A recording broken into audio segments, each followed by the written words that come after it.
കിച്ചൻസിലേക്ക് എല്ലാവർക്കും സ്വാഗതം. ഇന്ന് നമ്മൾ രുചികരമായ ഒരു സോയ ഫ്രൈ ആണ് തയ്യാറാക്കുന്നത്.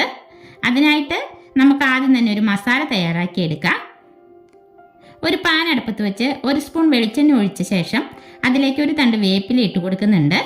പിന്നെ ഒരു 5-6 ചെറിയ ഉള്ളിയും അത്ര തന്നെ വെളുത്തുള്ളിയും കൂടി ചതച്ച മിക്സ് ഇട്ട് കൊടുക്കാം. 1 സ്പൂൺ കുരുമുളക് ചേർക്കാം. 3 വറ്റൽമുളക് കൂടി ഇട്ട ശേഷം ഒന്ന് ബ്രൗൺ നിറമാകുന്നവരെ വഴറ്റിയെടുക്കാം. ഈ ഒരു പാകമാകുമ്പോൾ നമുക്ക് ഫ്ലെയിം ഓഫ് ചെയ്യാം. എന്നിട്ട് ചൂടാറാനായി ഒരു പാത്രത്തിലേക്ക് മാറ്റി വയ്ക്കാം. ചൂടാറിയ ശേഷം നമുക്ക് ഒരു മിക്സി ജാറിലേക്ക് ഒന്ന് ക്രഷ് ചെയ്തെടുക്കാം. ഇതിലേക്ക് ഒരു 1/4 ടീസ്പൂൺ പെരിഞ്ജീരകം കൂടി ചേർത്ത് കൊടുക്കുന്നുണ്ട്. എന്നിട്ട് നല്ല തരിപ്പോടെ നമുക്കിതൊന്ന് പൊടിച്ചെടുക്കാം. ഈ ഒരു പാകത്തിന് നമ്മളിത് പൊടിച്ചെടുത്തിട്ടുണ്ട്. ഇനി നമുക്ക് ഉപ്പും മഞ്ഞളും ഇട്ട് വേവിച്ച് പിഴിഞ്ഞെടുത്ത് വെച്ചിരിക്കുന്ന സോയയിലേക്ക് ഈ മസാല കൂട്ടി ഇട്ട് കൊടുക്കാം.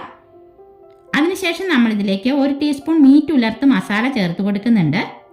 ഇത് നമ്മുടെ സോയ ഫ്രൈക്ക് ഒരു ബീഫ് ഫ്രൈയുടെ ടേസ്റ്റ് കൊടുക്കും. ഇനി ഇത് നന്നായി കൈകൊണ്ട് മിക്സ് ചെയ്ത് കൊടുക്കാം.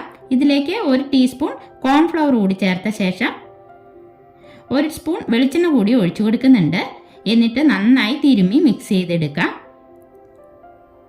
അല്പം ഉപ്പ് കുറവാണ്, അല്പം കൂടി ഉപ്പ് ചേർത്ത് നന്നായി മിക്സ് ചെയ്തെടുക്കാം. എന്നിട്ട് സമയം ഉണ്ടെങ്കിൽ ഒരു അരമണിക്കൂർ റെസ്റ്റ് ചെയ്യാൻ വെച്ചാൽ നന്നായിരിക്കും. ഞാനിതിപ്പോൾ സമയമില്ലാത്തതുകൊണ്ട് അപ്പോൾ തന്നെ ഫ്രൈ ചെയ്തെടുക്കുകയാണ് കേട്ടോ. നമുക്കൊരു പാൻ അടുപ്പത്ത് വെച്ച് 2 ടേബിൾ സ്പൂൺ വെളിച്ചെണ്ണ ഒഴിച്ച ശേഷം സോയ ഇട്ട് കൊടുത്ത് മീഡിയം ഫ്ലെയിമിൽ ഫ്രൈ ആക്കിയെടുക്കാം. മുകളിലായി അല്പം വേപ്പില ഇട്ട് കൊടുക്കുന്നുണ്ട് കേട്ടോ. അങ്ങനെ നമ്മുടെ സോയ ഫ്രൈ ഇവിടെ റെഡി ആയിട്ടുണ്ട്. ഇനി ഫ്ലെയിം ഓഫ് ചെയ്ത് ഇത് വേറൊരു പ്ലേറ്റിലേക്ക് മാറ്റി കൊടുക്കാം. അതിനുശേഷം ഇതിന് മുകളിലായി പൊടിയായി അരിഞ്ഞ സവാള ഇട്ട് കൊടുക്കാം. മല്ലിയില ഉണ്ടെങ്കിൽ പൊടിയായി അരിഞ്ഞ് അതും കൂടി ഇട്ട് കൊടുക്കാവുന്നതാണ്. എൻ്റെ അടുത്ത് ഇപ്പോൾ ഇല്ലാത്തതുകൊണ്ട് ഞാൻ ചേർക്കുന്നില്ല കേട്ടോ.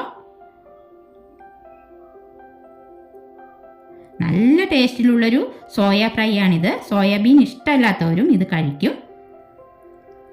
അപ്പോൾ ഇന്നത്തെ നമ്മുടെ അടിപൊളി ടേസ്റ്റിലുള്ള സോയ ഫ്രൈ എല്ലാവർക്കും ഇഷ്ടമായെങ്കിൽ ലൈക്ക് ചെയ്യാനും ഷെയർ ചെയ്യാനും സബ്സ്ക്രൈബ് ചെയ്യാനും മറക്കല്ലേ. അടുത്ത വീഡിയോയിൽ നമുക്ക് വീണ്ടും കാണാം.